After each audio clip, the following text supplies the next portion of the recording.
The Former Age by Geoffrey Chaucer.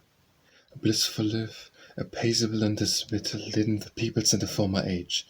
They held them pails of fruits that they ate, which with hills have hem by usage. They ne'er were not forpampred with outrage. Unknown was the quern egg the melle. They ate mast, hawes, and swich pounage, and dronken water for colde, welle. Yet nas the ground, not wounded with a plough, but corn up-sprong, unsowe of man's hand, the which were gniden, and they eat not half enough. No man yet knew the force of his land, no man the fared out of flint yet found. Un-korven and un-grobbed lay within, no man yet in the mortar spaces ground to clear, near the source of gniden. No matter welt a wood, nor listeré, they knew the fleece was of his former hay. No flesh, no wist the fence of eagle's spear, the corny new man which was false so true. No ship could carve the once green and blue, no Martian yet no fat outlandish wear. No thrones for wares folk they knew, no Chaucer and wells around the square. Orchard hen availed to warrior.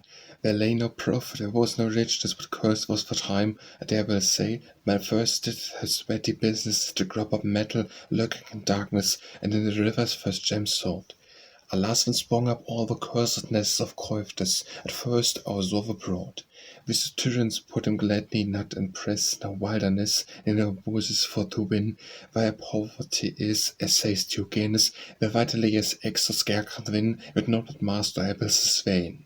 But I wear so bad as Spain, and fight with hailed, where would they gone and spare for no sin, but all here was to sit for Tassay.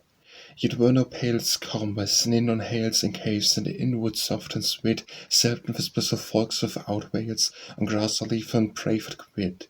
No dawned of feathers, ne no bleached shave was kinderen, but in cert they slept, ye hearts were all known, without a gallus, average of them has faith to ever kept. Unforgot was the hobart and the blade, the lambish peep void of all vice, hadn't no fantasies to debate, but each of them would our virtues. No pride, no envy, no avarice, no lord, no tail like by no tyranny, humbles and peace, God faith the emperies.